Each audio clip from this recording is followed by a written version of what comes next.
থেকে বলেছে, ত্রিপুরা রাজ্য থেকে একজনে কমেন্টস করেছে যে এক টাকাও যেন বাংলাদেশে না দেয়। বাংলাদেশের আরেকজন বোন তার প্রতি উত্তর দিয়েছে, আমরা এত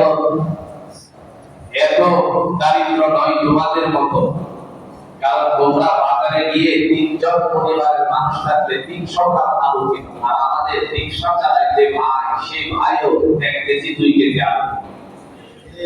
কথা কথা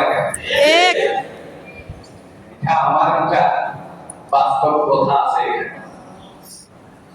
আমাকে জিজ্ঞেস করেছিল ত্রিপুরা রাজ্যের একটি জায়গায়, নামটা বলতে চাই না, যে আপনার সাথে কয়জন? দাদা আপনার সাথে কয়জন? আমি বললাম 3 জন।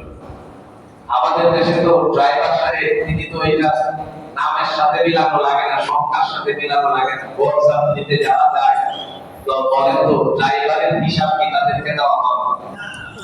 বলা মানে দেওয়া হয় না, ড্রাইভারের হিসাব দেওয়া হয় না, কারণ গাড়ি যাবে ড্রাইভার থাকবে, এটাকে তারা ধরে নিবে। তো আমি বললাম 3 জন।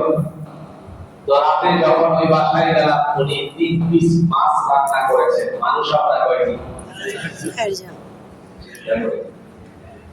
অন্যান্য খাবার দেয়, কিন্তু ভাত আর আমাদের সামনে দেয় না। বললাম দাদা ঘটনা কি? তো আপনি বললেন 3 জন, এখন হয়ে গেছে 4 জন। আমি তো 3 জনের খাবার পাঠিয়েছি, 4 জনের না।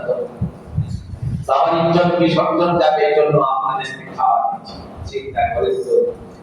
আর বাংলাদেশে আসুন, যে কোনো পরিবারে বেড়াতে 2-3 জনের খাবার এমনি পাতিলে জমা থাকে।